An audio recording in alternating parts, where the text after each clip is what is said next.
దేవుని నామానికి మహిమ కలుగును గాక. అలాగే నిలబడి ఉండగా పరిశుద్ధ గ్రంథం నుంచి వాక్యం చదువుకుందాం. ఏప్రిల్కి రాసిన పత్రిక 10వ అధ్యాయము 23 నుండి కొన్ని విషయాలు చదువుకుందాం.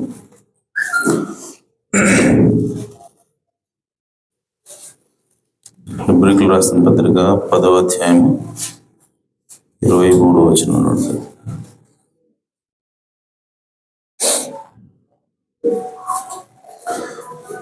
వాగ్దానం చేసిన వాడు నమ్మదగిన వాడు గనుక మన నిరీక్షణ విషయమై మనం ఒప్పుకొనినది నిశ్చలముగా పట్టుకొందుము. కొందరు మానుకొనుచున్నట్టుగా సమాజముగా కూడుకొనటం మానక ఒకరినొకడు హెచ్చరించచ్చు, ఆ దినము సమీపించటం మీరు చూసిన కొలది మరి ఎక్కువగా అలాగూ చేయము. ప్రేమ చూపుటకును సత్కార్యములు చేయుటకును ఒకరినొకడు పురికొల్పాలని ఆలోచించము. మనం సత్యముల గురించి అనుభవ జ్ఞానం పొందిన తర్వాత బుద్ధిపూర్వకముగా పాపం చేసిన ఎడల పాపములకు బలీకును ఉండదు గాని న్యాయ తీర్పునకు భయముతో ఎదురు చూచుటయు విరోధులను దహింపబో తీక్షణమైన అగ్నియు ఇకను ఉండును. దేవుడు తన వాక్యమునకు తన ఆశీస్సులు జోడు చేయను గాక. తల వంచి చిన్న ప్రార్థన చేద్దాం. జీవాధిపతి, జీవము కలిగిన దేవ, మా రక్షకుడా, మా విమోచకుడా, ఈ నామమునకు స్తోత్రం. ఈ ఉదయకాల సమయంలో తండ్రి, మేమందరము కూడా ఇటు రీతిగా మీ యొక్క రక్తం క్రింద సమకూడడానికి మీరు ఇచ్చిన కృపకై స్తోత్రం ప్రభువా. ఇదిగో నాయన, చదువున వాక్య భాగము నీది, దాన్ని వ్రాసింది నీవే గనుక మీరే రంగం మీదకి వచ్చి మా అందరితో మాట్లాడమని, మమ్మల్ని ఆశీర్వదించమని, ఇక్కడికి వచ్చినప్పటికంటే మెరుగైన క్రైస్తవులుగా మెరుగైన విశ్వాసంతో ఇక్కడి నుంచి పంపించమని వేడుకుంటున్నాను తండ్రి. మీ కృప తోడుగా ఉంచి నడిపించమని ప్రభువా.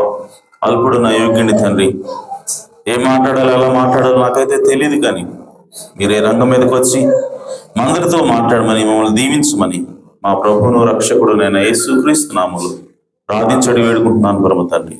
ఆమేన్. దయచేసి కూర్చోవచ్చు.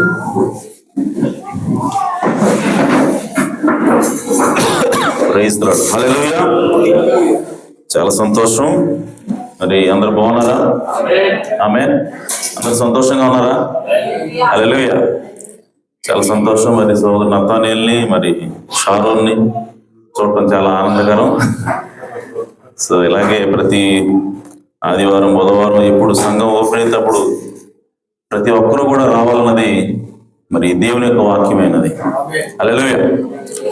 సో విధంగా మనం సహవాసంలో కొనసాగుదాం, ఎందుకంటే అదే మనం బలపరిచేది. ఆమేన్. సరే, మరి గురువారం ప్రయాణం చేసి విజయవాడ వెళ్ళి, విజయవాడ అలా శుక్రవారం మార్నింగ్ బయలుదేరి వైజాగ్ వెళ్ళాం. ఎందుకంటే మరి జయవర్ధన్ గారి అత్తగారు, అనగా మరి జయవర్ధన్ గారి భార్య అయినటువంటి ప్రభావతమ్మ గారి యొక్క తల్లి గారు నిధునించడం జరిగింది. సో దానికోసం ఆ బర్యాల కార్యక్రమానికి వెళ్ళాం. మరి నిన్న వచ్చేసరికి సాయంత్రం 4 గంటలైంది టైము. సో ఆ విధంగా దేవుడు ప్రయాణాన్ని మరి సురక్షితంగా క్షేమంగా సమయానికి వెళ్ళేలాగా చేశారు. మరి అక్కడ కార్యక్రమం కూడా మరి దేవుని నామానికి భయంకరంగా, అలాగే వారి కుటుంబానికి ఆదరణకరంగా బాగా జరిగింది. సో మరి ఆ ప్రయాణాన్ని దేవుడు సఫలపరిచాడు, క్షేమాన్ని ఇచ్చాడు. అలాగే వస్తూ వస్తూ మరి పోయిన 31వ తారీఖు యాక్చువల్గా మనం క్యాలెండర్స్ ఇవ్వాలి సంఘానికి, అయితే ఇవ్వలేదు.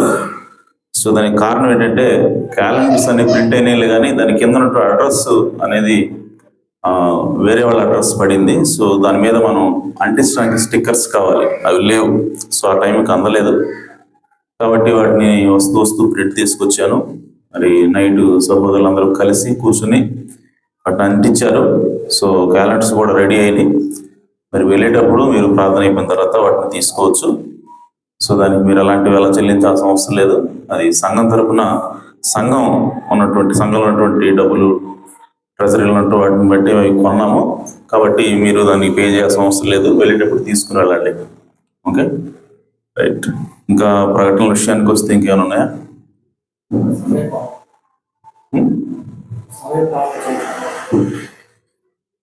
అది ప్రకటన.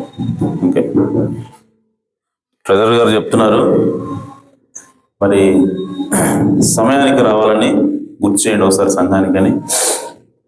మరి సమయానికి ఖచ్చితంగా రావాలి. ప్రతి ఒక్కళ్ళు కూడా అరగంట ముందుగా ఉండాలి ఇక్కడ. ఆమె 10 గంటలకు ప్రార్థన అంటే 9:30కి ఇక్కడ ఉండాలి. సో అది మర్చిపోతా ఉన్నాం. అది ఎప్పుడప్పుడు మనం జ్ఞాపకం చేస్తాం, keep on repeating that. Okay, so కాబట్టి సమయపాలన అనేది ఇంపార్టెంట్. మీరు 10 గంటలకు ప్రార్థన అంటే 9:30కి ఇక్కడికి రావాలి. ఓకే రైట్, ఆ విషయాన్ని గుర్తుపెట్టుకోండి. అలాగే సండే స్కూల్ విషయంలో కూడా సమయాన్ని పాటించండి. మరి సహోదరుడు మేక అలాగే వ్యూల ఇద్దరు కూడా సండే స్కూల్ నడిపిస్తూ ఉన్నారు. కాబట్టి మీరు దాన్ని గమనించి మీ పిల్లల్ని త్వరగా 9 గంటలకే ఇక్కడికి పంపించండి. 9 నుంచి 9:30 వరకు సండే స్కూలు, 9:30 నుంచి 10 గంటల వరకు వచ్చిన వాళ్ళందరూ కూర్చొని ప్రార్థన చేసుకుంటారు. 10 గంటలకి ప్రార్థన అనేది స్టార్ట్ అవుతుంది. ఓకే, కాబట్టి 9 గంటలకే ప్రార్థన సండే స్కూల్ ప్రారంభమవుతుంది. కాబట్టి ఆ విషయాన్ని గమనించండి. చిన్న పిల్లల్ని ప్రతి ఒక్కళ్ళు కూడా పంపించండి. సో పంపిస్తే దేవుడు మీ కుటుంబాన్ని దీవిస్తాడు. ఆ విషయాన్ని గుర్తుపెట్టుకోండి. రైట్, ఇంకేమన్నా రైట్. సో దేవుడు మరి డిసెంబర్ 31 కార్యక్రమాన్ని చక్కగా జరిగించాడు. అన్ని విషయాల్లో దేవుడు సహాయం చేశాడు. దేవుని నామానికి మహిమ కలుగును గాక. మరి 31 ఆదివారం ఆరాధన అయింది. అలాగే తెల్లవారి 1వ తారీఖు కూడా మరి ఆరాధన జరిగింది. దేవుడు ఆ విధంగా సహాయం చేసినందుకు దేవుని నామానికి మహిమ కలుగును గాక. ఆమేన్. రైట్, మంచిది. మరి వాక్యంలోకి వెళదాం. చదువుకున్న వాక్య భాగం నుంచి ఈ ఉదయకాల సమయంలో అంశం ఏంటి అంటే blessing and protection of the home church. అంటే స్థానిక సంఘం ద్వారా వచ్చేటువంటి ఆశీర్వాదం అలాగే భద్రత. ఆమేన్. అంశం ఏంటి? స్థానిక సంఘం ద్వారా వచ్చే ఆశీర్వాదం, భద్రత. ఆమేన్. సో స్థానిక సంఘం ద్వారా ఆశీర్వాదం వస్తుందా? వస్తుంది. స్థానిక సంఘం ద్వారా భద్రత కూడా వస్తుంది. ఆమేన్. రైట్, అదేంటి ఈరోజు మనం చూద్దాం. సో బైబిల్ ఇప్పుడు మనం చదువుకున్నాం. ఏమని చెప్తా ఉంది బైబిల్ అని అంటే 23వ వచనం, వాగ్దానం చేసిన వాడు నమ్మదగిన వాడు కనుక మన నిరీక్షణ విషయమై మనం ఒప్పుకున్నది నిశ్చలముగా పట్టుకుందాము. సో మనకి దేవుడే వాగ్దానం చేశాడు. కాబట్టి వాగ్దానం ఏమని చేశాడంటే నేను మిమ్మల్ని రక్షిస్తానని ఆయన వాగ్దానం చేశాడు. ఆమేన్. కాబట్టి ఆయన వాగ్దానం చేశాడు. ఆయన నమ్మదగిన వాడు కాబట్టి ఆయన ఖచ్చితంగా దాన్ని నెరవేరుస్తాడు అన్నటువంటి విశ్వాసంతో మనం ఏం చేయాలంటే, మనం ఏదైతే నువ్వు నీ రక్షణ మేము ఒప్పుకుంటున్నాం, నువ్వు మమ్మల్ని రక్షించావు అని ఏదైతే మనం నోటితో ఒప్పుకున్నామో ఆ నిరీక్షణ మనం గట్టిగా పట్టుకుని ఉంటే చాలు. మనం చేయాల్సింది అంతే. ఆమేన్. మనం గట్టికిచ్చేది ఎవరంటే దేవుడు.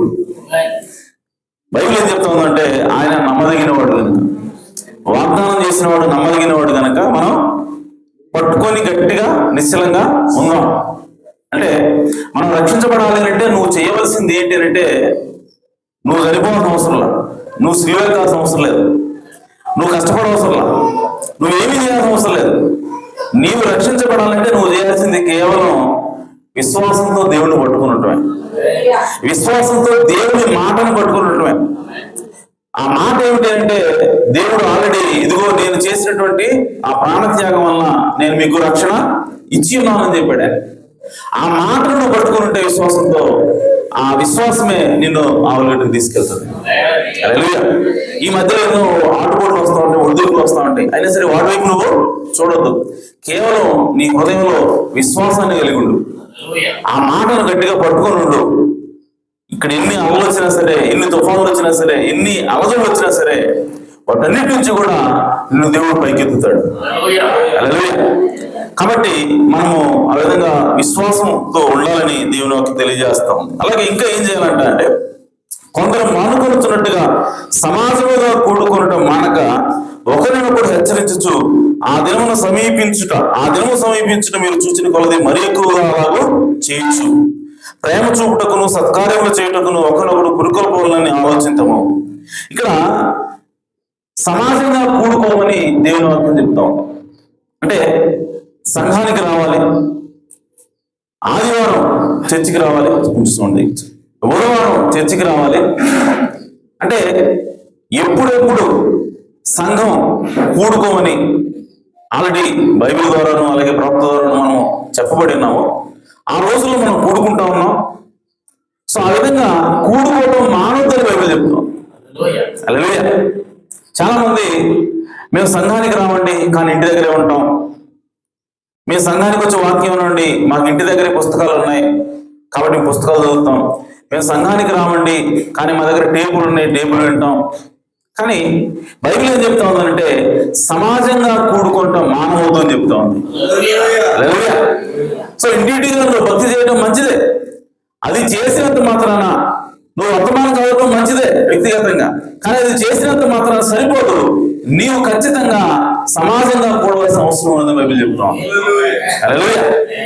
సో కాబట్టి ఆ విధంగా సమాజంగా కూడుకోవాలి. ఇంకా ఏం చెప్తా ఉందనంటే దినము అలాగే ఆ దినము సమీపించటం మీరు చూచిన కొలది. ఆమె అంటే దేవుడు వచ్చేటువంటి దినం ఉన్నది. ఆమె సో ఆ దినము రెండవ రాకడ దినము సమీపించే కొలది కూడా మనం ఏం చేయాలంటే అలాగ చేయటం ఇంకా ఎక్కువ చేయాలంట. ఆమె ఆదివారం బుధవారం కాదు, ఇంకా ఎక్కువగా కూడుకోవడానికి ప్రయత్నం చేయాలి. ఎందుకని చెప్తా ఉన్నా విధంగా ఆదివారం బుధవారం కూడుకోవడం ఇబ్బందిగా ఉంటే, ఆదివారం బుధవారం కూడుకోవడం కష్టమైపోతా ఉంటే ఇంకా ఎక్కువ చేయమంటున్నాడు ఏంటి? ఎందుకు ఎక్కువ చేయమన్నాడు? ఆయన సమీపించే గడియ వచ్చే కొలది, దేవుడు వచ్చే కొలది, దేవుడు వచ్చే గడియ దగ్గరకు వచ్చే కొలది నువ్వు ఇంకా ఎక్కువగా అలాగ చేయాలి. ఆమేన్. సో నీవు ఎక్కువగా కూడుకోవాలి, ఎక్కువగా సత్కార్యాలు చేయాలి, ఎక్కువగా నువ్వు మంచి కార్యాలు చేయాలి. నువ్వు ఎక్కువగా మంచి కార్యాలు చేయాలన్నా, ఎక్కువగా సత్కార్యాలు చేయాలన్నా ఇక్కడ ఏముంది? ఒకడు ఆ దినం సమీపించి చూచిన కొలది మరి ఎక్కువగా అలాగ చేయొచ్చు, ప్రేమ చూపుటకును సత్కార్యము చేయుటకును. ఆమె ఒకరినొకడు పురికొల్పోవాలని ఆలోచిద్దాము. అంటే నువ్వు దేవుడు రాకడ సమీపించే కొలది నువ్వు సమాజంగా ఇంకా ఎక్కువగా కూడుకోవాలా? అంటే ఆదివారం బుధవారం కాదు, ఇంకా మనం సర్వీసెస్ పెంచాల్సిన అవసరం ఉంది. ఈ లేఖనం ప్రకారం ఆల్రెడీ చాలా మంది చేస్తున్నారు ఆ విషయం. ఓకే, సో మనం కూడా ఆ ఎక్కువగా కూడుకోవాల్సిన అవసరం ఇంకా ఉన్నది. కాబట్టి ఆదివారం బుధవారం తప్ప వేరే ఎక్కడైనా సరే ఏదైనా కూటం పెడితే ఆదివారం బుధవారం ఉంది కదా ఆ రెడ్డికి పోతే చాలని చెప్పి అనుకోరు. ఎందుకంటే దేవుడు ఇంకా ఎక్కువ కూడుకోమని తెలియజేస్తా ఉన్నాడు. ఎందుకంటే దేవుని రాకడ సమీపం ఏ కొలది ఇంకా ఎక్కువగా కూడుకోవాలి. ఎందుకు కూడుకోవాలంట అంటే ప్రేమ చూపించడానికి, సత్కార్యము చేయుటకును ఒకరినొకడు పురికొల్పడానికి. అంటే నువ్వు ప్రేమ చూపించాలి, నువ్వు ప్రేమ కలిగి ఉండాలా, నువ్వు మంచి కార్యాలు చేయాలి అని అంటే ఆమె నువ్వు ఒక్కడే కాదు, నువ్వు ఒక్కడే కానీ ఒక్కడిని భక్తి చేస్తున్నట్టు చేయలేవు. దానికి ఇంకొకటి నువ్వు పురికొల్పుకోవడం ఉండాలి. సంఘంలో ఒకరొకరు పురికొల్పుకోవడం ద్వారానే మంచి కార్యాలు కానివ్వండి, ప్రేమతో కూడినటువంటి కార్యాలు కానీ నువ్వు ప్రేమ కలిగి ఉండడం కానీ నువ్వు చేయగలిగిన అవకాశం అనేది బైబిల్ స్పష్టంగా తెలియజేస్తాం. ఆమేన్. కాబట్టి మనము ప్రేమ కలిగి ఉండాలన్నా, మనం మంచి కార్యాలు చేయాలన్నా మనము సమాజంగా కూడుకుంటా మానకూడదు. హల్లెలూయా. కాబట్టి ప్రియ సోదర సోదరులారా, మనం సమాజంగా కూడుకోవాల్సిన అవసరము ఉన్నదని బైబిల్ చెప్తా ఉన్నది. ఆమేన్. అలాగే ఇది ఖచ్చితంగా చేయవలసినటువంటి అవసరం ఉన్నదన్నది ఒక ఆజ్ఞలాగా మనకి ఉన్నది. ఆమేన్. ఒకరినొకరు పురుకోవాలని ఆలోచిద్దాము. ఆమేన్. సో కాబట్టి అది ఒక కమాండ్మెంట్, అదొక ఆజ్ఞలాగా మనము తీసుకోవాలి. సో ప్రతి ఆదివారం ప్రతి బుధవారం ఖచ్చితంగా మనము గ్యాదర్ అవ్వాల్సిందే. ప్రతి ఒక్కళ్ళు కూడా సంఘంలో సభ్యులైనటువంటి ప్రతి ఒక్కళ్ళు కూడా చర్చికి వచ్చి తీరాల్సిందే. ఆమేన్. అలాగే చర్చికి ఎందుకు వస్తున్నాం అని అంటే చర్చికి రెండు విషయాల కోసం మనం వస్తున్నాం. నంబర్ 1 ఏంటంటే మనల్ని రక్షించినటువంటి, మన కోసం ప్రాణత్యాగం చేసి మనల్ని పాపులుగా ఉన్నటువంటి మనల్ని నీతిమంతులుగా తన రక్తంతో తీర్చినటువంటి యేసుక్రీస్తుని ఆరాధించడం కోసం రావాలి. హల్లెలూయా. చాలా మంది ఏమనుకుంటున్నారంటే వాక్యం ముఖ్యం, మాటలు కాదు. వాక్యం వినడం ముఖ్యం, ఆరాధన కాదు. నో, బైబిల్ అలా చెప్పట్లేదు. మనం దేవుని ఎందుకోసం ఆరాధన చేయాలి, ఎందుకోసం ఇక్కడ అసెంబ్లీ అవ్వాలి, ఎందుకోసం ఆదివారం రావాలి, ఎందుకోసం బుధవారం అందరూ కూడా కలిసి ఉండాలి అంటే దేవుణ్ణి ఆరాధించడానికి. హల్లెలూయా. సో అందుకోసం ప్రవక్త అన్నాడు, నువ్వు నిజంగా దేవుని ప్రేమిస్తే, నువ్వు నిజంగా దేవుని ప్రేమిస్తే ఆదివారం తలుపులు తెచ్చేందుకు నువ్వు వేచి ఉండలేవు అన్నాడు ఆయన. ఎందుకంటే ఆయన ఎప్పుడెప్పుడు ఆరాధన చేద్దామా, ఎప్పుడెప్పుడు ఆయన్ని ఘనపరుద్దామా, ఎప్పుడెప్పుడు ఆయన్ని ప్రార్థన చేద్దామా అన్నటువంటి ఆలోచన మనకు ఉంటుంది. కాబట్టి నీవు ఆదివారం తలుపులు తీసేంత వరకు నువ్వు వెయిట్ చేయలేవు ప్రభు అన్నాడు. ఆమేన్. సో ఆ పరిస్థితి మన లోపల రావట్లేదు, ఆ తీవ్రత మన లోపల రావట్లేదు, ఆ యొక్క తృష్ణ, ఆ యొక్క ఆలోచన, ఆసక్తి మనకి దేవుడి మీద రావట్లేదు అంటే ఎక్కడో మన హృదయంలో లోపం ఉంది, ఎక్కడో మన హృదయంలో లోపం గూడు కట్టుకొని ఉంది. కాబట్టి దేవుడు మనం ప్రేమించలేకపోతా ఉన్నాం, దేవుడు మనం ఆరాధించలేకపోతా ఉన్నాం. మన హృదయ లోపం నుంచి దేవుడు కనపరిచే పరిస్థితి లేకుండా పోయింది. కాబట్టి ప్రియ సోదరి సోదరులారా, ఆదివారం లేదంటే బుధవారం నువ్వు ఆరాధనకి ఏం పోతావులే అని ఒక నిర్లక్ష్యం నీ కనుక ఆవరిస్తూ ఉంటే దాని అర్థం నీ హృదయంలో నిన్ను రక్షించిన నీ ప్రభువు మీద ప్రేమ లేదని అర్థం. ఆమేన్. నీ కోసం కష్టపడినటువంటి నీ యొక్క ప్రభువుకి లేదంటే నీ యొక్క రక్షకుడి మీద నీకు గౌరవం లేదని అర్థం. ఆమేన్. అంటే నీకు కృతజ్ఞత లేదని అర్థం. ఈ లోకంలో ఏదైనా మనకి ఒక చిన్న సహాయం చేస్తేనే ఆ మనిషిని మనం చెప్పుకుంటాం, ఆ మనిషిని మనం గణపరుస్తాం. అయ్యా ఫలానా వ్యక్తి చాలా మంచోడండి, నాకు ఇంత సహాయం చేశాడు, నాకు అంత సహాయం చేశాడని చెప్పి మనము చెప్తాం. అలాంటిది మరి మన పాపాలను తీసేయడానికి తన ప్రాణాన్ని అర్పించినటువంటి యేసుక్రీస్తు ఇంకెంతగా పొగడాలి మనం, ఇంకెంతగా ఆయన ఆరాధించాలి, ఇంకెంతగా మనం గణపరచాలి. కాబట్టి ఆదివారం కానివ్వండి, బుధవారం కానివ్వండి, లేదా ఎప్పుడు సంఘం ఓపెన్ చేసి కూటమి పెట్టినా సరే అందరం కలుసుకుంటే మొట్టమొదటి లక్ష్యం, ఆ కలుసుకోవడానికి మొట్టమొదటి ఉద్దేశం ఏంటంటే మన ప్రభుని ఆరాధించాలి. హల్లెలూయా. కాబట్టి ఆరాధన చేయడానికి ముందు ఉండండి. అరగంట ముందు రండి అని దేవుడు ప్రవక్త చెప్తా ఉన్నాడు. కాబట్టి అరగంట ముందు వచ్చి మనం ప్రార్థన చేయాలి, సిద్ధపడాలి, మనం సరి చేసుకోవాలి దేవుని సన్నిధిలో. ఆ తర్వాత అందరితో కలిసి మనము ఆరాధన చేయాలి. కాబట్టి ఆరాధన అనే పార్ట్ని మనం స్కిప్ చేయొద్దు. ఎందుకంటే మనం చర్చికి వచ్చేది మొట్టమొదటి లక్ష్యం దేవుని ఆరాధించడానికి. హల్లెలూయా. ఆ తర్వాత రెండవది దేవుని వాక్యం ద్వారా మనం పురికొల్పడానికి, దేవుని వాక్యం ద్వారా బలం పుంజుకోవడానికి, దేవుని వాక్యం విని విశ్వాసాన్ని పొందుకోవడానికి మనము వస్తాం. ఈరోజు చాలా మంది ఆ వాక్యాన్ని కూడా రావట్లేదు, వాక్యం చివరిలో లేదా మధ్యలోనో వస్తా ఉన్నారు. అంటే దాని అర్థం ఏంటి? వాళ్ళు దేనికోసం వస్తున్నారంటే కేవలం భక్తి లేదంటే కేవలం జస్ట్ మొక్కుబడి కోసం. అంటే చివరి ప్రాంతంలో ఉంటే చాలు, చివరి ప్రాంతం ఆశీర్వాదం తీసుకుంటే చాలు, నువ్వు ఆరాధించాల్సిన అవసరం లేదు, వాక్యం రాసిన అవసరం లేదు. అందుకని చివరిలో వచ్చి ఆమెను చెప్పి వెళ్ళిపోతాడు నుంచి. కాబట్టి దేనికోసం మనం సంఘానికి వస్తున్నాం? మన దేనికోసం రావాలంటే సంఘానికి దేవుని ఆరాధించడం కోసం రావాలి, అలాగే దేవుని వాక్యం చేత పురికొల్పబడడానికి మనము రావాలి. హల్లెలూయా. కాబట్టి సంఘంగా మనం ఖచ్చితంగా కూడుకోవాల్సిందే. అయితే సంఘంగా కూడుకోవడం వల్ల మనకు వచ్చేటువంటి లాభం ఏంటండి అని అంటే, ప్రియ సోదరులారా, సంఘంగా మనం కూడుకున్నప్పుడు అది ఎలా పనిచేస్తానంటే ఒక ఆత్మ సంబంధమైనటువంటి బ్యారియర్ లాగా, ఆత్మ సంబంధమైనటువంటి ఒక ప్రహరీ గోడలాగా పనిచేస్తుంది. ఆమేన్. ఒక భద్రత లాగా అది మనకి పనిచేస్తుంది. ఆమేన్. దేవుని ఉగ్రత మన మీద రాకుండా అది ఒక ప్రొటెక్షన్ లాగా మనకి పనిచేస్తుంది. లేదంటే సాతాను మనం పట్టుకొని పోకుండా దేవుని యొక్క కాపుదల మనం ఉండాలంటే ఖచ్చితంగా సమాజంగా మనం కూడుకోవాల్సిన అవసరం ఉంది. హల్లెలూయా. చూడండి, కొరింథీయులకు రాసిన మొదటి పత్రిక 5వ అధ్యాయం. ఎందుకు మనం సమాజంగా కూడుకోవాలి? సమాజంగా కూడుకుంటే మనకు భద్రత ఉంటుందంట. ఎవరి నుంచి భద్రత? సాతాను నుంచి భద్రత. హల్లెలూయా. కొరింథీయులకు రాసిన మొదటి పత్రిక 5వ అధ్యాయము 1వ వచనం.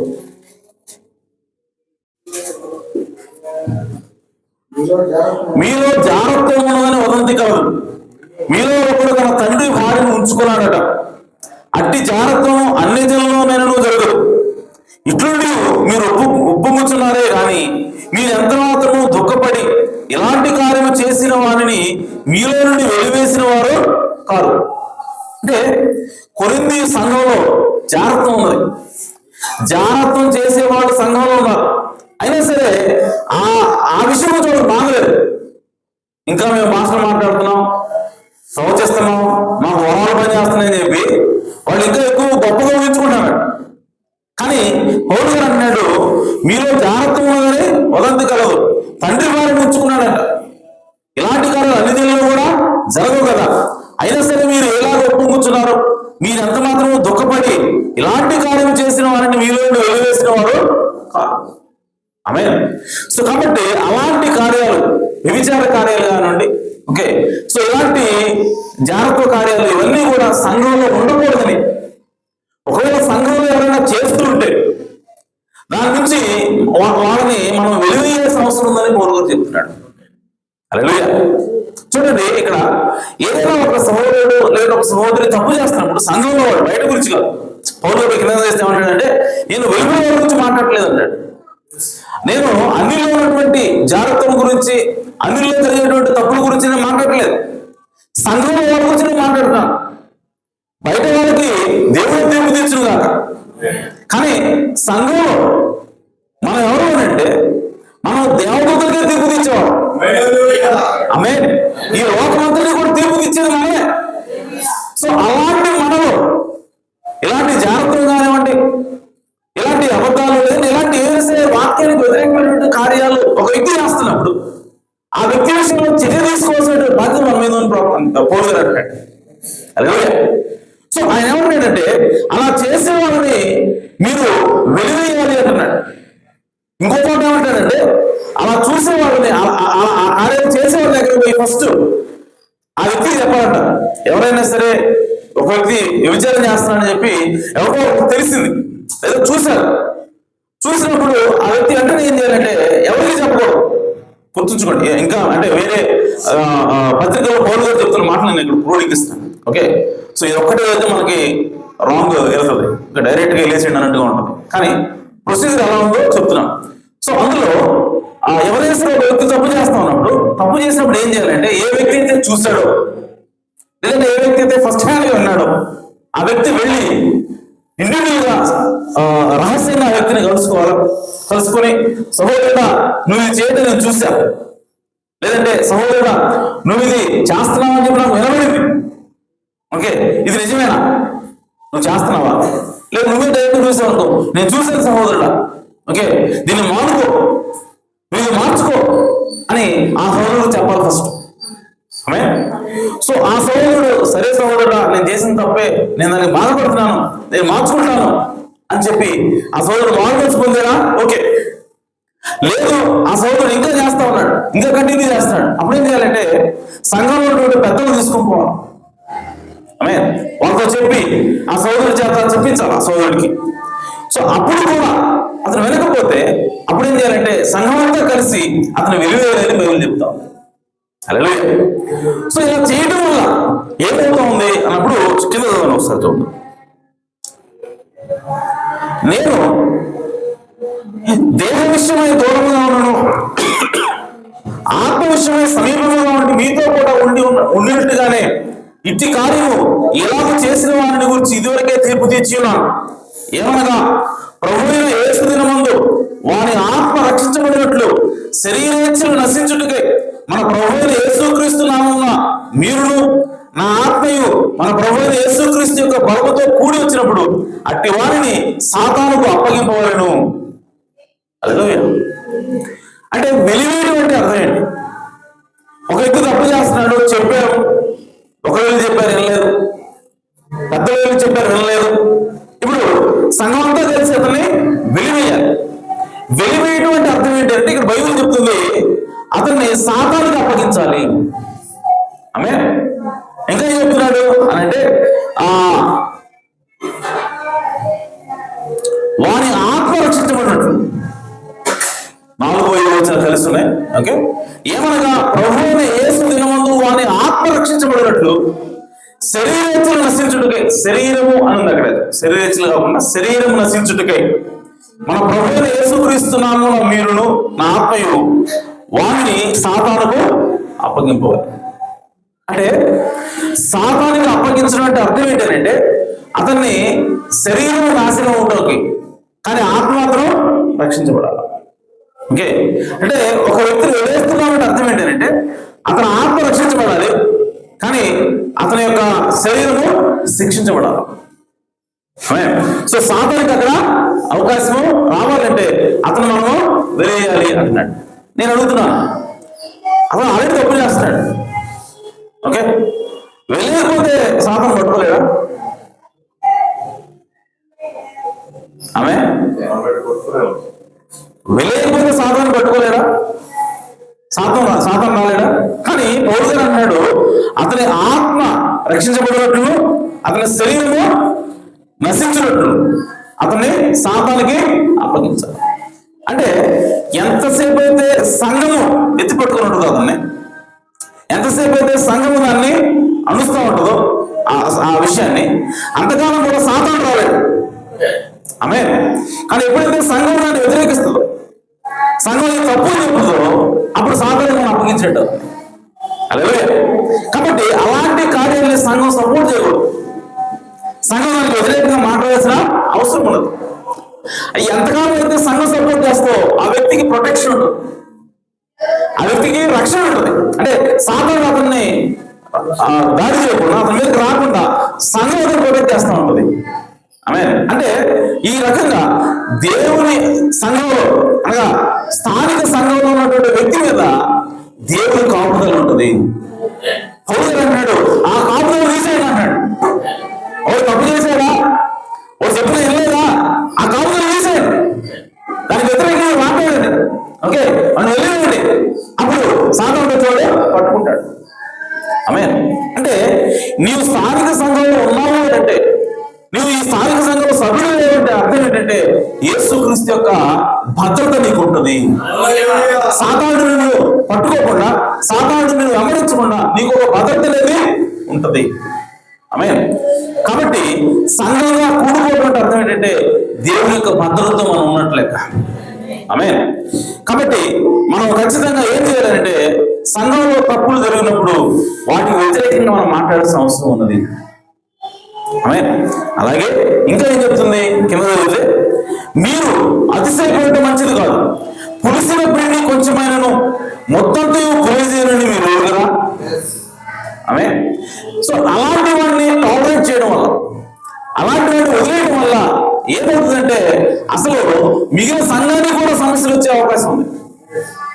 అలాగే వదిలేస్తే, అతను ఏమి అనకుండా అతను వదిలేస్తే ఆ వ్యక్తి విషయమై మిగిలిన సంఘానికి కూడా ఆ రోగం అంటుకునే అవకాశం ఉన్నది. అందుకోసమే బైబిల్ ఏం చెప్తా ఉందంటే, ఇశ్రాయేలు ప్రజలందరిలో ఏ ఒక్కడు తప్పు చేసినా, ఏ ఒక్కడు ఆజ్ఞకు వ్యతిరేకంగా మీరు పనిచేసినా శిక్ష మాత్రం అందరికి వస్తుంది. ఆమె బహుళైన వస్త్రాలు కానీ స్త్రీలను కానీ ఎవరు తీసుకోవద్దురా అని చెప్పంటే దేవుడు యుద్ధానికి పోయే ముందు వాడు ఏం చేశాడు, బహుళైన స్త్రీతోటి పాలనలో విచారం చేస్తున్నాడు. ఆమె ఇప్పుడు ఫీనెస్ అనేవాడు వచ్చి ఏం చేశాడు, ఈట దించాడు. ఈట దించడం ముందు వరకు దేవుని ఒకరు కలుగుతాం, అనేక మంది చనిపోతా ఉన్నారు. కానీ ఎప్పుడైతే ఆ పాపానికి లేదంటే ఆ శాపానికి మూలమైనటువంటి వ్యక్తి నీ దేవుడు, ఆ దేవుని ఆత్మ చేత ఫీనెస్ హత్య చేశాడు, చంపాడు, ఆమె ఇప్పుడు వెంటనే ఆ తెగులు ఆగిపోయింది. తప్పు చేసింది దావీదు, లెక్క పెట్టొద్దని దేవుడు ఈ సంఘాన్ని, నీ సైన్యం మాత్రం ఎప్పుడు లెక్క పెట్టొద్దు, ఎందుకంటే నీ సైన్యం నేనే అని చెప్పి దేవుడు చెప్పాడు. కానీ దావీదు దానికి వ్యతిరేకంగా ఏం చేశాడంటే లెక్కపెట్టు సైన్యం అన్నాడు. ఎంతమంది నా బలం చూడాలన్నాడు. అప్పటికి సైన్యంతో చెప్పాడు, రాజా ఎందుకు అనవసరమైనటువంటి రిస్క్ అని అంటే, లేదు లెక్క పెట్టాను అన్నాడు. ఎప్పుడైతే లెక్క పెట్టారో వెంటనే మరలా తెగులు స్టార్ట్ అయింది. చనిపోతున్నారు ప్రజలు, చనిపోతారు. ఇప్పుడు దావీదు అడుగుతున్నాడు దేవుడిని, అయ్యా నేను తప్పు చేశాను, నన్ను క్షమించు. అసలు నేను తప్పు చేస్తే నన్ను సంబంధించుకోండి, వీళ్ళందరూ ఏం చేశారు అమాయకులు అని చెప్పి ఆమె అంతే కదా. తప్పు చేసిన దావీదే సమాజాన్ని దేవుడు చెప్తున్నాడు, అది దేవుడు రూల్ అండి. సమాజం అంతటిని కూడా ఒక యూనిట్ గా చూస్తాడండి. బిడ్డంతా కూడా ఒక యూనిట్ ముద్దదు. ఆమె అందులో ఒక్క పులిపిండి ఉన్నదేంటంటే అది ముద్దంతా కూడా నాశనం చేస్తుంది. అది రూల్, నియమం అది.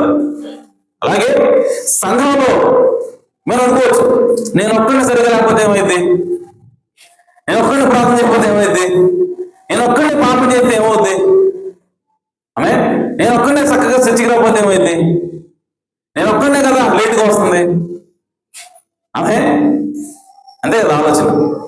మీద అందరూ వస్తున్నారు కదా అని అంటే, ప్రియ సోదరి సోదరా, నువ్వు చేసేటువంటి ఆ కార్యం వలన సంఘంలో దేవుడు పనిచేయకుండా ఆగిపోతాడు. దేవుడు సరిగా పనిచేయడు. కాబట్టి దేవుడు సరిగా పనిచేయాలంటే, దేవుడు సంఘాన్ని ఆశీర్వదించాలంటే అందరూ కూడా కలిసికట్టుగా దేవుని యొక్క నియమం ప్రకారంగా ఉండాలా, దేవుడి వాక్యం ప్రకారం మనం జీవించాలా. నా ఇండివిజువల్, నా వ్యక్తిగతం, నా జీవితం అని మనం అనుకోవడానికి లేదు. నీవు తప్పు చేస్తే ఆ ఎఫెక్ట్ సంఘం మొత్తం మీద ఉంటుంది. దావీదు చేసింది, దావీదు ఒకటే చేసాడు తప్పు, కానీ ఎఫెక్ట్ మాత్రం ఇశ్రాయేలు మొత్తం మీద పడింది. వాడెవడో ఒకడో విచారణ చేస్తే మొత్తం ఇశ్రాయేలు మీద పడతా ఉంది. కాబట్టి ప్రియ సోదరి సోదరా, సంఘం అనగా, లోకల్ చర్చ్ అనగా, స్థానిక సంఘం అనగా ఇదంతా ఒక ముద్ద లాంటిది. ఆమె దీనిలో ఖచ్చితంగా ప్రతి ముద్దలో ప్రతి భాగం కూడా ఆమె కరెక్ట్ గా ఉండాలి, పులిపిండి లేకుండా ఉండాలి, దేవుని వాక్యానికి వ్యతిరేకమైన కార్యాలు ఏమి లేకుండా ఉండాలి. ప్రతి ఒక్కరు కూడా ఎవరికి వారు దేవుని వాక్యం ప్రకారం కరెక్ట్ గా జీవించాలి. అలా జీవించకపోతే సంఘం కుంటుపడుతుంది. హల్లెలూయా. శరీరంలో ఏదైనా ఒక అవయవం సరిగా లేదు, శరీరం మొత్తం మూలుంది కదా, శరీరం మొత్తానికి బాగా కదా, అలాగే లోక సంఘం కూడా. కాబట్టి నేను ఒక్కడనేలే, నేను ఒక్కడిని చేస్తే ఏమవుద్ది, నేను ఒక్కడు రాకపోతే ఏమవుద్ది, నేను ఒక్కడిని ప్రార్థన చేయకపోతే ఏమవుద్ది, నేను ఒక్కడిని ఇవ్వకపోతే ఏమవుద్ది, ఆమె డబ్బులు విషయం కూడా. సో దేవుడు ఏదో ఒక కార్యక్రమం ఇస్తున్నప్పుడు ఖచ్చితంగా మనం ఏం చేయాలంటే, క్రీస్తు కారణాన్ని బట్టి మనం దాన్ని సపోర్ట్ చేయాలి. అంటే సువార్త భద్రత కోసం, సువార్త ప్రకటించబడడం కోసం, లేదా సంఘం ఏదైనా కార్యక్రమం అయినప్పుడు ఖచ్చితంగా మనవంతు బాధ్యత మనం నెరవేర్చాలి. ఒకవేళ అందరూ ఇవ్వలేను, అందరు ఇచ్చినంత ఇవ్వలేను అనుకుంటే ఎంతో కొంత నీకు తోచింది, అంటే దేవుడు నీకు అనుమతించింది, నీ స్తోమత ప్రకారం నువ్వు ఇవ్వాలి. ఆమె సో ఆ విధంగా చేసినప్పుడు దేవుడి యొక్క ఆశీర్వాదం మన మీద ఉంటుంది, సంఘం అంతా కూడా దీవించబడుతుంది. సో సంఘంలో దేవుడు కదిలాడతాడు. ఆమె కాబట్టి పులిపిండి లేకుండా మనం చూసుకోవాల్సిన అవసరం ఉంది. కాబట్టి ఎవరికి వాళ్ళు ఖచ్చితంగా నా యొక్క అవిధేయత, నా యొక్క పాపము సంఘానికి ఆటంకంగా ఉండకూడదు. ఆమె సంఘంలో ఇతరులకు అది ఇబ్బందిగా ఉండకూడదని ఎవరికి వాళ్ళు దేవుని వాక్యం ప్రకారంగా దేవుని వాక్యానికి లోబడి జీవించాలి. అదే లోకల్ సంఘమైనది. ఆమె సో కాబట్టి ఆ విధంగా మనం దేవుని యొక్క వాక్య ప్రకారంగా సంఘంలో జీవిస్తున్నప్పుడు మనకేముంటుందంటే ఒక భద్రత అనేది ఉంటుంది. ఎప్పుడైతే మనం దానికి వ్యతిరేకంగా జీవిస్తామో దేవుడు అంటున్నాడు, సాతానికి వాడిని అప్పగించాలి, ఆ భద్రత తీసేయండి. దేవుడి ఉద్దేశం ఏంటంటే, పౌలు ఉద్దేశం ఏంటంటే, సంఘం ద్వారా వచ్చే భద్రత ఏదైతే ఉందని తీసేయండి, వాడిని ఖండించండి, వాడిని వెలుపలికి పంపించండి. ఆమె సో కాబట్టి మనం సంఘంలో, స్థానిక సంఘంలో ఉన్నామంటే అర్థం ఏంటంటే మనం భద్రతలో ఉన్నామని. హల్లెలూయా. ప్రవక్త ఈ విషయంలో చెప్తున్నాడు, as long as you are holding him up, he is under the blood. నువ్వు ఎంతకాలం అయితే ఆ తప్పు చేసే వ్యక్తిని ఏ విధంగా పట్టుకుని ఉంటావో అంతకాలం కూడా అతను యేసుక్రీస్తు రక్తం కింద ఉన్నట్లు లెక్క. Amen. You get together and turn him over to the devil and watch the whip of God coming. మీరందరూ కూడి వచ్చి అతన్ని వెలివేసినప్పుడు, లేదా సాతానికి అతన్ని అప్పగించినప్పుడు మీరు చూడండి, దేవుని కొరడా అతని మీదకి రావడం మీరు చూస్తారు. ఆమేన్. సో ఎంతకాలం అయితే మనం ఆయన పట్టుకొని సమర్థిస్తూ ఉంటామో దేవుని కొరడా అతని మీదకి రాదు. ఆమేన్. కాబట్టి ఖచ్చితంగా ఏదైనా సరే సంఘంలో తప్పు జరుగుతున్నప్పుడు దాన్ని ఫస్ట్ ఒంటరిగా వెళ్ళి చెప్పాలి, తర్వాత సంఘం పెద్దలతో కలిసి చెప్పాలి, ఆ తర్వాత సంఘం అంతా కలిసి చెప్పాలి. అప్పటికి వినకపోతే అతన్ని మనం అప్పగించాల్సిన అవసరం ఉన్నది సాతానికి. లేకపోతే అతని మీద ఏముంటుంది, భద్రత అనేది ఉంటుంది. ఆమేన్. తర్వాత సంఘంలోకి మనందరం కూడా కలిసి రావడం వల్ల, మనందరం కూడా సమాజంగా కూడుకోవటం వల్ల అదేం చేస్తూ ఉంటుందంటే ఒకరినొకళ్ళు సరి చేసుకోవడానికి, ఒకరినొకళ్ళు పురుకొల్పుకోవడానికి అది అవకాశాన్ని ఇస్తుంది అని బైబిల్ చెప్తాం. హల్లెలూయా. సో సామెతల గ్రంథం 27వ అధ్యాయం 17వ వచనంలో ఏముందనంటే, ఇనుము, సామెతల గ్రంథం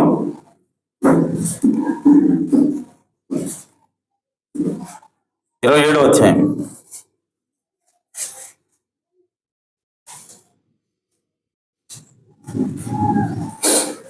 17వ వచనం, ఇనుము చేత ఇనుము పొదులును, అట్లు ఒకడు తన చెలికానికి వివేకం పుట్టించును. అలాగే ఒక ఇనుము అనగా గొడ్డలి, ఆ గొడ్డల్ని పొదులు చేయాలంటే ఇంకొక ఇనుప ముక్కతో దాన్ని రుద్దాలి, ఆకురే. అలాగే ఒకడికి వివేకం పుట్టించాలంటే ఎవరు రావాలి? ఇంకొక చెలికాడు రావాలి, అంటే సహవాసం. సో మనందరం కూడా సహవాసం చేస్తా ఉన్నప్పుడు, మనందరం కూడా సమకూడి దేవుడిని ఆరాధించడానికి మనందరం కూడా చోట కోరుతున్నప్పుడు, అప్పుడు మనం ఏం చేస్తున్నామంటే ఒకరినొకరు మనము పురికొల్పుకుంటూ ఉంటాం, ఒకరినొకరు మనం ఏం చేస్తూ ఉంటామంటే హెచ్చరిస్తూ ఉంటాం. తద్వారా మనందరం కూడా జ్ఞానవంతులు అవుతూ ఉంటాం. సో కాబట్టి మనందరం కూడా మరి ఆ విధంగా కూడి రావాలి అన్నది దేవుని యొక్క వాక్యము తెలియజేస్తా ఉంటాం. అలా కాదు, నేను ఇండివిజువల్గా ఉంటాను, నేను ఒక్కడే ఉంటాను, నేను ఎవరితో కలవను అని చెప్పంటే ప్రవక్త అన్నాడు, దట్ ఈస్ రోక్ షీప్.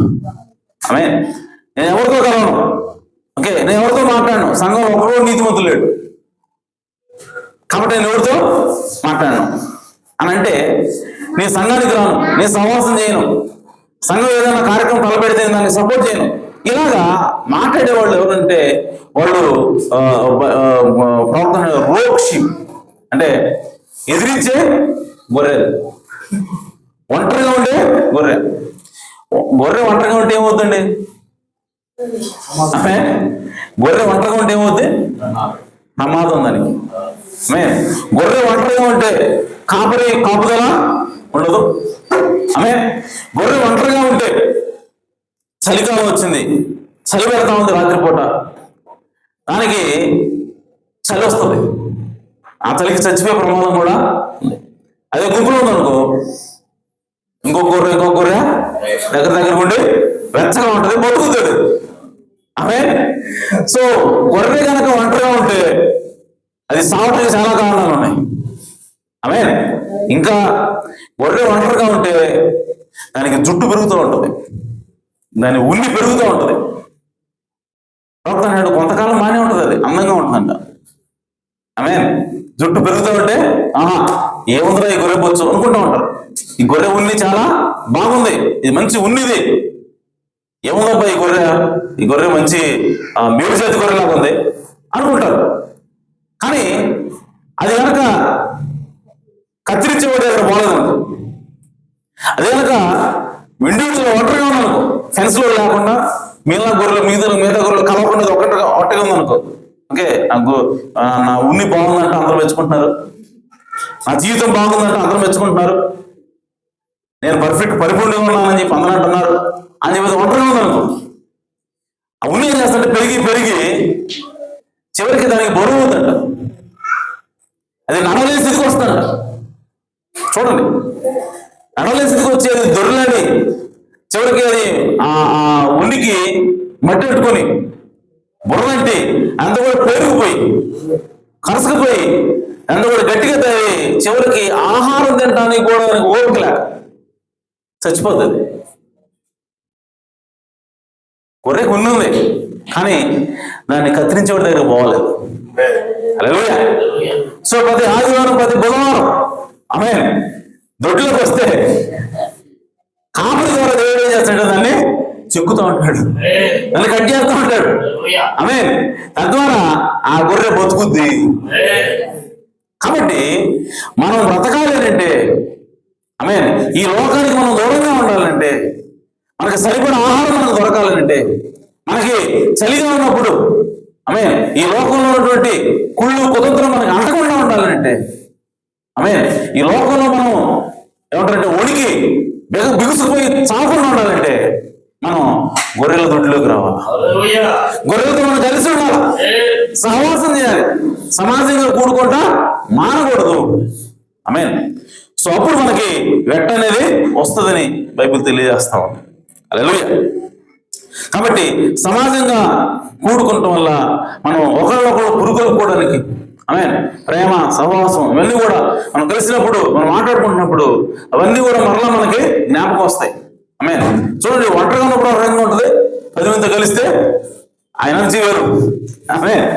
నీకు లేని ఆలోచనలు అప్పటి వరకు దేవుడి గురించి నువ్వు ఆలోచించు, అప్పటి వరకు కోటం గురించి ఆలోచించు, అప్పటి వరకు వాక్యం చదవడం గురించి నువ్వు ఆలోచించు, అప్పటి వరకు సంఘంలో సమయానికి రావాలి అన్న విషయం గురించి నేను ఆలోచనడు. కానీ ఇక్కడికి రాగానే అందరూ కలిసి కూర్చొని మాట్లాడుతున్నప్పుడు, లేదంటే దేవుని వాక్యం వింటున్నప్పుడు దేవుడు ఏం చేస్తాడంటే అవన్నీ జ్ఞాపకం చేస్తా ఉంటాడు. హల్లెలూయా. నువ్వు 6 రోజులు లోకంలో తిరిగి అటు తిరిగి చెప్పి నువ్వు 10 దిక్కులు పోవాలని చూస్తూ ఉంటావు అని 10 ఆలోచనలు చేస్తూ ఉంటావు. కానీ ఇప్పుడు ఆదివారం రాగానే మనం అందరం ఒక చోట కూర్చున్నప్పుడు ఇప్పుడు దేవుడు ఏం చేస్తాడు, మన ఆలోచనలన్నీ తీసుకొచ్చి మళ్ళీ ఆయన వాక్యం మీద ఫోకస్ చేస్తాడు. సో దేవుని వాక్యం మీదకి, దేవుడి మీదకి మన ఆలోచనల నుంచి కూడా తిప్పుతాడు. కాబట్టి ప్రతి ఆదివారం ప్రతి బుధవారం సమాజంగా కూడుకొనుట మానకూడదు. హల్లెలూయా. కాబట్టి ప్రియ సోదరులు, అలాగే మనము సంఘంలో ఉన్నప్పుడు సంఘం ద్వారా మనకి జీవం వస్తుంది. ఎందుకనంటే దేవుని వాక్యం చెబుతుంది, ఇప్పుడు యేసుక్రీస్తు రక్తం ఎక్కడ ఉందంటే ఆయన సంఘంలో ఉన్నది. యేసుక్రీస్తు జీవం ఎక్కడ ఉందంటే ఆయన వధువులో ఉన్నది. సో ఇప్పుడు ఆయన వధువు అంటే ఆయన జీవంలో ఉన్నది, ఆయన వధువు అంటే ఇప్పుడు ఆయన రక్తం ఉన్నది. హల్లెలూయా. ఇప్పుడు నీవు రక్తం పొందుకోవాలన్నా, నువ్వు రక్త కిందకి రావాలన్నా, ఆ జీవం కింద, దేవుని జీవం కిందకు నువ్వు రావాలంటే నువ్వు ఎక్కడికి రావాలంటే దేవుడి సంఘంలోకి రావాలి. దేవుడి సంఘంతో అంటుకట్టబడ్డప్పుడే ఆ సంఘంలో ఆల్రెడీ దేవుడి జీవం ఉన్నది కాబట్టి ఆ జీవంలో నువ్వు ఆలివాడు అవుతావు. ఆ జీవం లేదా రక్తం నీకు ఆపాదించబడుతుంది. అలా కాకుండా నాకు సంఘం వద్దు, మాస్టర్ వద్దు, 5 రకాల పరిచయాలు వద్దు, నాకు కేవలం ప్రవక్త ఉన్నాడు, వర్తమానాలు ఉన్నాయి, ఈ చదువుకుంటాను బతికేస్తానని చెప్పి అంటే నీవు చనిపోతావు చివరికి. కాబట్టి సంఘంలో ఉన్నప్పుడు మనకేమొస్తుందంటే జీవం వస్తుంది సంఘం ద్వారా. ఎందుకంటే దేవుని జీవము సంఘమై ఉన్నది. హల్లెలూయా. అలాగే ప్రియ సోదర సోదరులారా, దేవుని జీవం రావాలి అంటే ఖచ్చితంగా అక్కడ సంఘం ఉండి తీరాల. నపుంసకుడు చదువుతూ ఉన్నాడు, కానీ అతనికి ఏం అర్థం కాదు. ఇప్పుడు దేవదూత వచ్చి ఫిలిప్తో మాట్లాడుతున్నాడు. ఫిలిప్ నువ్వు వెళ్ళు, అక్కడికి వెళ్ళి చెప్పింది. ఇప్పుడు దేవదూత వచ్చి ఆ నపుంసకుడు చెప్పొచ్చు కదా, ఆ దేవదూత వచ్చి ముంచొచ్చు కదా, ఆ దేవదూత వచ్చి సంఘంలో చేర్చొచ్చు కదా. కానీ ఫిలిప్ ఎందుకు అవసరమయ్యాడు అక్కడ అంటే ఫిలిప్ దేవుని శరీరంలో భాగమై ఉన్నాడు. సంఘంలో కావచ్చు, లేదా ఇంకా వ్యక్తులకు కావచ్చు, జీవం ఎక్కడి నుంచి వస్తుంది అని అంటే, ఎక్కడి నుంచి బయలుదేరుతుంది అంటే శరీరం నుంచి బయలుదేరుతుంది. ఒక స్త్రీలోకి పురుషుని జీవం ఎక్కడి నుంచి వస్తుంది అంటే శరీరం నుంచే వెళ్తుంది, తల నుంచి పోదు. ఒక సంఘానికి శిరస్సు ఎవరు? క్రీస్తు. కానీ శరీరము సంఘమై ఉన్నది. సో కాబట్టి జీవం అందించే బాధ్యత, జీవం ఇతరులకు పంచే బాధ్యత శరీరాన్ని, అనగా సంఘానిది. కాబట్టి దేవదూత వచ్చి అతనికి బాప్తిసం ఇవ్వాలి. కానీ సంఘంలో సభ్యుడైనటువంటి ఫిలిప్పు తీసుకొని వచ్చి ఆ ఫిలిప్పు ద్వారా అతనికి బాప్తిసం ఇచ్చి దేవుడు పరిశుద్ధాత్మ ఇస్తా ఉన్నాడు. హల్లెలూయా. కాబట్టి సంఘంలోకి జీవం ఎక్కడి నుంచి వస్తుంది అంటే సంఘంలో ఉన్నటువంటి సభ్యుడి మీద జీవం ఎక్కడి నుంచి వస్తుంది? ఇంకొక సభ్యుడి నుంచి వస్తుంది. కాబట్టి సంఘంలోకి రావడం చాలా ప్రాముఖ్యం, సంఘంతో సహవాసం కొనసాగడం చాలా ప్రాముఖ్యమైనది. అలాగే మనకి 2 రకాల స్వభావాలు ఉంటాయి. మనం ఎవరు అంటే, మనము దేవుడు మనల్ని పక్షులతో పోల్చాడు, అలాగే మనల్ని గొర్రెపిల్లతో కూడా పోల్చాడు. పక్షిరాజు ఒంటరిగా ఉంటుంది. పక్షిరాజు ఎలా ఉంటుంది? ఒంటరిగా ఉంటుంది, ఒంటరిగా ఎగురుతుంది. అలాగే మన జీవితంలో కూడా ఒంటరిగా గడిపే సమయం ఉంటుంది, ఒంటరిగా ప్రార్థన చేసుకునే సమయం ఉంటుంది, ఒంటరిగా వాక్యం చదువుకునే సమయం ఉంటుంది. హల్లెలూయా. సో కాబట్టి మన యొక్క వ్యక్తిగత పవిత్రతని, వ్యక్తిగత పరిశుద్ధతని మనం కాపాడుకోవడం కోసం, మనం మెయింటైన్ చేయడం కోసం వ్యక్తిగత అనుభవం దేవుడితో మనకు ఉండాలి. హల్లెలూయా. ఉంటూనే అట్ ద సేమ్ టైం మనం ఎవరు అంటే గొర్రెలమై ఉన్నాం. హల్లెలూయా. సో గొర్రెల స్వభావం ఉంది కాబట్టి మనం ఏం చేయాలంటే కాపరి లేకుండా ఉండకూడదు. హల్లెలూయా. గొర్రె స్వభావం ఉంది కాబట్టి మనము వేరే గొర్రెలతో కలవకుండా ఉండకూడదు. ఆమేన్. ఏమో చెప్పాను కదా, వేరే గొర్రెలతో కలిసినప్పుడే మనం ఒక గొర్రె ఆనుకొని ఏం చేస్తుంది, బెట్ట అనేది కలుగుతుంది, వేడి అనేది పడుతుంది. కాబట్టి గొర్రెకి ఏమంటారంటే సహవాసం అవసరమైనది. గొర్రెకి అందరూ కూడా కలిసి కూడుకునేటువంటి అవకాశం ఉండాలి, లేదు అది చచ్చిపోతాయి. అలాగే మనము పక్షిరాజులు కాబట్టి ఇండివిజువల్ గా మనం వ్యక్తిగతంగా ప్రార్థన చేసుకోవడానికి మనకు సమయం ఉండాలా, వ్యక్తిగతంగా వాక్యం చదువుకోవడానికి సమయం ఉండాలా. అలానే వ్యక్తిగతంగా ఉండడానికి లేదు, మనం గొర్రెలుగా కూడా ఉండాలి. ఆమేన్. కాబట్టి మనం ఖచ్చితంగా సంఘంతో కలవాలి, సంఘంతో ఐక్యంగా ఉండాలి, సంఘంలో ప్రతి కార్యక్రమాన్ని కూడా మనం ఖచ్చితంగా హాజరవ్వాలి. ఆమేన్. అలాగే చివరిగా దేవుని యొక్క ప్రేమ అనేది సంఘంలో ఉన్నప్పుడు ఏమవుతుందంటే ఇతరులకు అది ఆదరణ కలుగు చేస్తుంది. ఆమేన్. సంఘంలో ఏముండాలి, ప్రేమ ఉండాలి. సో ఆ ప్రేమతో కూడిన వాతావరణం సంఘంలో ఉన్నప్పుడు ఎవరైనా సరే గాయపడి బయట లోకం చేత సాతాను చేత గాయపడి సంఘంలోకి వచ్చినప్పుడు ఆ ప్రేమ ఏం చేస్తుంటే వాళ్ళకి ఆదరణ కలుగు చేస్తారు. హల్లెలూయా. సో ఆ ప్రేమ లేదంటే ఆప్యాయత, ఆ పలకరింపు, లేదంటే ఆ వార్మ్త్, ఓకే, ఆ వేడి, ఓకే, సో అవన్నీ కూడా ఏం చేస్తాయంటే సంఘాన్ని పట్టు ఉంచుతాయి. అలా హల్లెలూయా. సో సంఘం అంతా ఐక్యంగా ఉండాలి అంటే, సంఘం అంతా ఏక మనసుతో ఉండాలంటే, సంఘం అంతా కూడా ఒకే తాటి మీద నడవాలి అంటే సంఘంలో ఏముండాలంటే దేవుని ప్రేమ ఉండాలా. హల్లెలూయా. సో దేవుని ప్రేమ ఏం చేస్తానంటే ఆమేన్ ఎల్లప్పుడూ కూడా దేవుని ప్రేమ ఆదరిస్తూ ఉంటుంది. హల్లెలూయా. సో ఆదరించడం అంటే దాని అర్థం తప్పు చేసినా సరే నువ్వు తప్పు చేస్తున్నావు ఏ పర్వాలేదు చెప్పదు. ఓకే, నువ్వు తప్పు చేస్తే తప్పు అని చెప్తుంది. ఆమేన్. ఒప్పు చేస్తే నువ్వు ఒప్పు చేసావని చెప్తుంది. ఆమేన్. అలాగే నువ్వు తప్పు చేసావు కాబట్టి నేను నిన్ను ద్వేషిస్తున్నాను కూడా చెప్పదు. అంటే దేవుని ప్రేమ ఏం చేస్తానంటే పాపాన్ని ద్వేషిస్తుంది, పాపిని ప్రేమిస్తుంది. హల్లెలూయా. అంటే దేవుని ప్రేమ ఉండడం వల్ల అక్కడ ఏమవుతుందంటే ధర్మశాస్త్రం అనేది పక్కకి వెళ్ళిపోతుంది. సో ధర్మశాస్త్రం అనేది ఉండాలి, చట్టం అనేది ఉండాలా, కానీ ఆ చట్టాన్ని నెరవేర్చడానికి దేవుని ప్రేమ అవసరమైనది. చట్టాన్ని సరిగా అమలు చేయాలంటే దేవుడితో అమలు చేయాలి, దేవుని ప్రేమతో అమలు చేయాలి. కేవలం చట్టాన్ని తీసుకోవాలి నమ్మటమే, నో ఆప్షనే అదేనా. కానీ దేవుని ప్రేమ చేత మనం చట్టాన్ని అమలు చేసినప్పుడు అది డెఫినెట్ గా ఉంటుంది. దేవుని ప్రేమ చేత సంఘాన్ని మనం పట్టి ఉంచడానికి ప్రయత్నం చేసినప్పుడు సంఘంలో అది ఐక్యతను తీసుకొస్తుంది. అలా కాకుండా సంఘంలో ప్రేమ తీసే, సహోదరుని ప్రేమ తీసే, ఆమేన్, నువ్వు ఎంతగా పట్టించినా అది నిలబడదు, సంఘం ఐక్యంగా ఉండదు. కాబట్టి సంఘం సమాజంగా కూడుకోవడం అనేది చాలా అవసరమైనది. అయితే ఆ సంఘం సమాజంగా కలిసి ఉండాలని అంటే ఖచ్చితంగా దేవుని ప్రేమ ఉండాలా, సహోదర ప్రేమ ఉండాలి.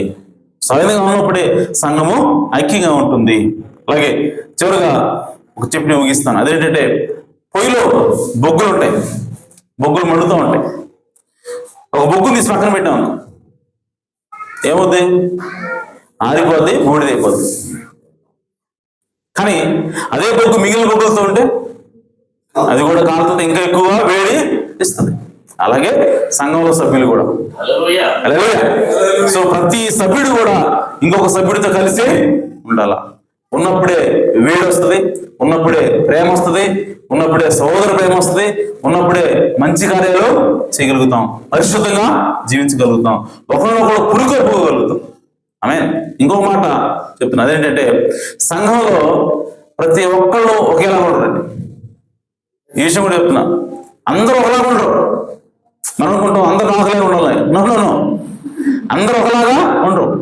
ఇంకో విషయం, అందరూ ఒకేలాగా ఉంటే ఆ కట్టడం నిలబడదు. అలాగే అంత బలం ఉండదు దానికి. చూడండి, రాళ్ళు షేపులు డిఫరెంట్ అనుకో, ఓకే, అవి లోపల దూరిపోయి ఉంటాయి కాబట్టి నెట్టినా కింద పడదు, చాలా బలంగా ఉంటుంది. ఆమేన్. ఇప్పుడు ఇటుకలు కట్టేటప్పుడు ఎట్ట కడతారండి, నాకు అర్థం కాలేదు. గోడ కట్టడం చూసినప్పుడు ఫస్ట్ ఏమనుకున్నాను అంటే, ఎందుకు ఒకటి ఎట్ట పెడుతున్నారు, ఒకటి ఎట్ట పెడతారు, కింద చూస్తే ఒకటి అడ్డం ఏట దాకా వచ్చి ఉంటుంది ఇటుగా. మీకు అర్థమైందా? ఫస్ట్ ఒక సెట్ ఉంటుంది, దాని పైన ఎట్టు ఉంటుంది రాయి, దీని మీద పెట్టచ్చు కదా అనుకునేవాడు నేను. ఇదొక ఇటుక ఆమె ఈటుక మీద రెండింటి పెట్టి కట్టుకుంటూ కదా అనుకునేవాడు నేను. కానీ ఎట్ట కడతారు, ఈ ఇటుక సగానికి వచ్చేలా ఉంటుంది, ఇటుక పై ఇటుక ఆమె ఇక్కడ నుంచి మళ్ళీ ఈటుక సగానికి వచ్చేలా ఇంకొక ఇటుక ఉంటుంది ఆమె. ఎందుకు అలా కడుతున్నారు అని అంటే, అవన్నీ కూడా ఇంటర్లాకింగ్ ఉండాలి, సపోర్ట్ ఉండాలి ఒకదాని ఒకటి ఆమె. అలా కాకుండా మనం నాపై ఇటుక కట్టాము, నాపై గోడ కట్టాము, ఓకే, అది ఆల్రెడీ డిఫరెంట్ షేప్లు ఉంటాయి కాబట్టి అది ఆటోమేటిక్ గా మనం సక్కగా తెలిసే కూడా ఎలా ఉంటుందంటే ఒక ఇంటర్లాక్ అయినట్టు ఉంటుంది. కాబట్టి దానికి స్ట్రెంగ్త్ వస్తుంది, బలం వస్తుంది. అలాగే సంఘంలో అనేక రకాల మనుషులు ఉన్నప్పటికీ అవన్నీ కూడా దేవుని ప్రేమ చేత ఇంటర్లాక్ ఉంటాయి. ఒక్కొక్క రాయి ఒక్కొక్క షేప్ లో ఉంటుందండి ఒకటి ఎట్టా ఉంటే ఆ రెండు తీసుకొచ్చి పెడితే సెట్ అవుతుంది. సో ఇలా సెట్ చేసేది ఏంటంటే దేవుని ప్రేమనే సిమెంట్. సో కాబట్టి ఆ ప్రేమ చేత సంఘంలో అనేక రకాల మనస్తత్వాలు ఉన్నప్పటికీ అవన్నీ కూడా దేవుని ప్రేమ చేత ఇంటర్లింక్ అయి ఉన్నప్పుడు ఆ సంఘం అనేది బలంగా నిలబడుతుంది. కాబట్టి మనం అనుకోవచ్చు అందరు నాకులాగా ఉండాలి, వాడేది అట్టున్నాడు, ఈడేది తిట్టున్నాడు, రకరకాల స్వభావాలు ఉంటాయి.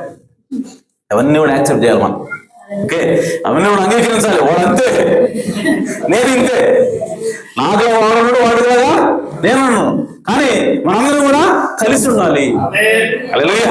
అదే భిన్నత్వంలో ఏకత్వం అంటే కాబట్టి దేవుని సంఘం భిన్నత్వంలో ఏకత్వము, ఏకంగా ఉండాలి. కాబట్టి అలా ఉండాలంటే దేవుని ప్రేమ ఖచ్చితంగా అవసరమైనది. అలాగే మనందరం కూడా కలిసి ఉండాలా, సమాజంగా మనం కూడుకోవడం మానొద్దని దేవుని వాక్యం తెలియజేస్తా ఉంది. దేవుడి ఈ మాటలు దీవించును గాక, దేవుడి మన సమృద్ధిగా ఆశ్రయించును గాక. హల్లెలూయా. సమయంలో సాంగ్రత సమయం తీసుకుంటాం.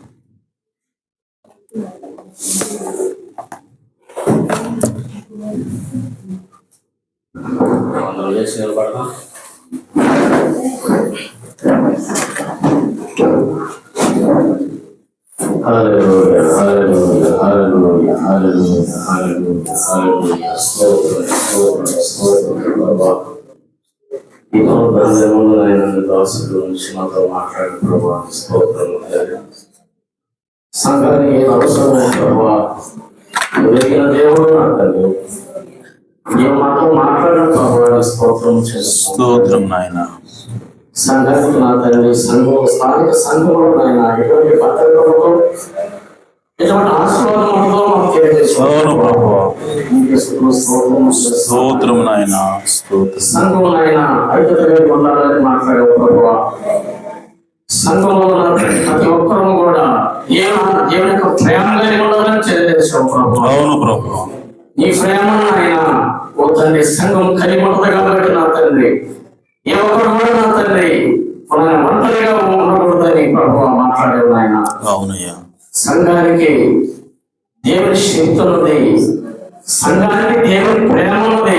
అవును ప్రభు. సంఘానికి క్రీస్తు రక్తం ఉన్నది. స్తోత్రం చేస్తున్నాం. స్తోత్రం నాయన. సంఘంలో ఒక వ్యక్తి పాపం చేసి తప్పు చేసినట్లయితే సంఘం పెద్దలు చూసిన వ్యక్తి కానీ అలాగే సంఘం కానీ అతన్ని వెళ్ళి చెప్పినప్పుడు సరి చేసుకున్నప్పుడు ఏమైనా భద్రత అవును ప్రభు. ఇదిగోదండి ఆ వ్యక్తి ఇవ్వకపోతే సంఘం అంతా కలిసి అతన్ని బయటికి ఎదివేయాల్సి వస్తుందని అవును ప్రభు. సంఘం ఎదివేసినప్పుడు పూర్తిగా దేవుని భద్రత నుండి బయటికి వెళ్ళిపోతున్నాడు. అవును నాయన.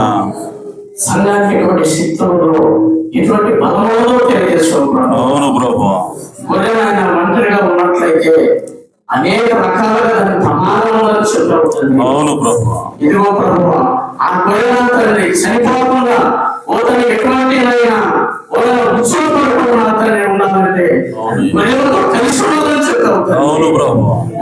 చలికాలంలో అతన్ని అది సరిగ్గా గడ్డగట్టుకొని చనిపోతున్నారంటే గొర్రెలతో కలిసి ఉన్నప్పుడు ఆ గొర్రె ఉదయం రాత్రి జరుగుతున్నప్పుడు వేరే ఉండిస్తున్నారండి. అవును ప్రభు. ఆ వేడి ద్వారా అది బ్రతుకు చెప్పారు మా ప్రభు. అవును సంఘంలో దేవుడు ప్రేమ తండ్రి సంఘం నుంచి ఎవరు బయటికి వెళ్ళిపోకూడదు మాట్లాడే ప్రభు. అవును ప్రభు. బయటికి వెళ్ళిపోతే నువ్వు సామాన్య కుసలో పడిపోతావు. నువ్వు దేవుని యొక్క బిడ్డలతో సమాసం చేస్తున్నట్లయితే దేవుని యొక్క భద్రత నీకుతుందని మాట్లాడారు ప్రభు. నీకే స్తోత్రం చేస్తున్నాను తండ్రి. ప్రభువా తండ్రి సంఘంలోనైనా ఏ ఒక్క తప్పిదం చేసినా ఏ రకమైన మనసు ఏ రకంగా ఉన్నా అది సంఘం మొత్తమే పనిచేస్తాను చెప్పారు ప్రభా. తండ్రి సైన్యాన్ని ఎక్కడున్నాడు ప్రభావ. దాని ద్వారా తండ్రి అనేక మంది నా ప్రభావం చనిపోతా ఉన్నారు తండ్రి. ఏమో ప్రభా ఓ నా తండ్రి ఆయన బైబిల్లో మాట్లాడే ప్రభావ ఒక వ్యక్తి పాపం చేస్తే నా తండ్రి ఓ శాపమైన అందరికీ వస్తామని చెప్పావు ప్రభావ. ఎప్పుడైతే ఆ తప్పు చేసే వ్యక్తి వేడుతో నా తండ్రి వచ్చినప్పుడు ఆ తెలుగు ఆగిపోయిన ప్రభావ. నీకే స్తోత్రం చేస్తున్నాను. సంఘంలో ఏ కలవసరము చెప్పావు ప్రభావ. ఓ తండ్రి పురుషుల పిండి ఓడిన మంచి పిండి తెలిసే మొత్తం పురుషుపోతుందని చెప్పావు ప్రభావ. సంఘంలో ఏ ఒక్కరు తండ్రి ఓడైనా లోకాన్ని ఆశించినట్లయితే ఆ లోకం సంఘంలోకి వస్తుందని చెప్పావు ప్రభావ. సంఘం పరిశుద్ధమైన జీవితాన్ని జీవించాలని మాట్లాడావు తండ్రి. దేవుడు బిడ్డలు సావాసం చేయాలని దేవుని సంఘంలో కలిసి మాట్లాడుతున్నాం ప్రభావ. అదే స్తోత్రం భద్రత సమయ ఆస్వాదన ఎదురుగా ఉంటుందో మాకు తెలియజేసిన ప్రభావ. ఓ తండ్రి తండ్రి సన్నిధి నా ప్రభావ మేము ప్రభావ నీ ప్రేమలో భాగ్యంలో ఇచ్చే ప్రభావ సంఘ సమాసంలో ఇచ్చే ప్రభావ. ఇల్లుమైన సంఘం రాకుండా నాకు నశించిపోతా ఉంది. నువ్వు సంఘంలో దేవుని ప్రేమ సంఘంలో సమాసం చేయాలి. నీ ప్రేమ నీ పాపం ఉండాలంటే మేము నీతో సమాసం కలిగి ఉండవచ్చు. సంఘం తండ్రి ఓనైనా ఆదివారం ఓనైనా ఎక్కువ దేవస్థానం కనపడాలని తెలియజేసుకోవాలి. నీతో ఎక్కువ సమాసం దయచేస్తుంది. ఎటువంటి లోకానికి సమాసం ఎటువంటి లోకానికి అవకాశం అవునయ్యా. నీకు సమాసం చేసే భాగ్యం దయచేయబడు. అవును నాయన.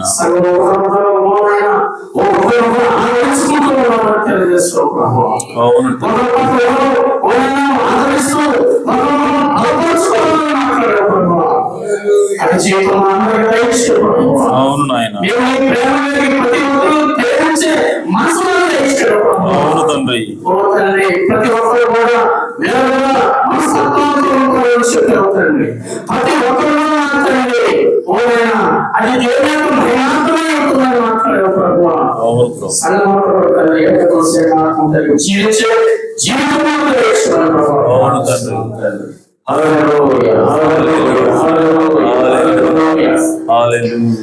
నేను స్పర్శించిన నుండి కాపాడేది కృపయే. నిస్సహాయ స్థితిలో బలపరచినది కృపయే.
Sila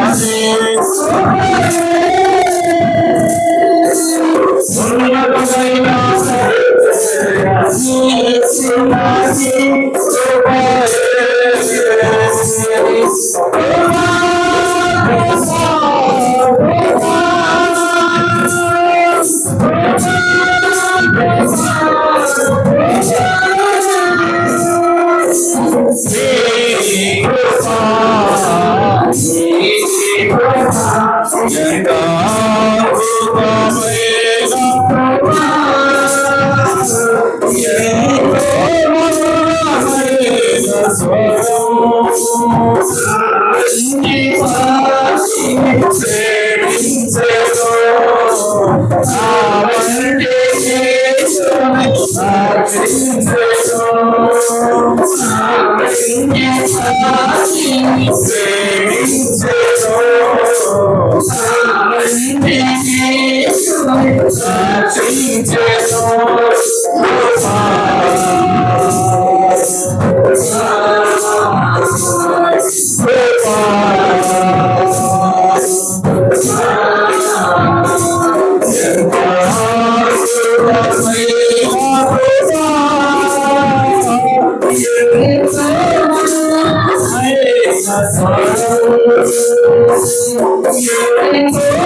జీవాధిపతి, మా రక్షకుడా, మా విమోచకుడా, ఇదిగో నా తండ్రి, స్థానిక సంఘంలో ప్రభా మరి సమాజంగా కూడుకునటం వలన మేము ఏ విధంగా నా తండ్రి ఆయన ప్రొటెక్షన్ని ఆయన నా తండ్రి పొందుకుంటామో, అలాగే ఏ విధంగా ఆశీర్వాదాన్ని పొందుకుంటామో మాకు తేటగా తెలియజేసావు ప్రభువా.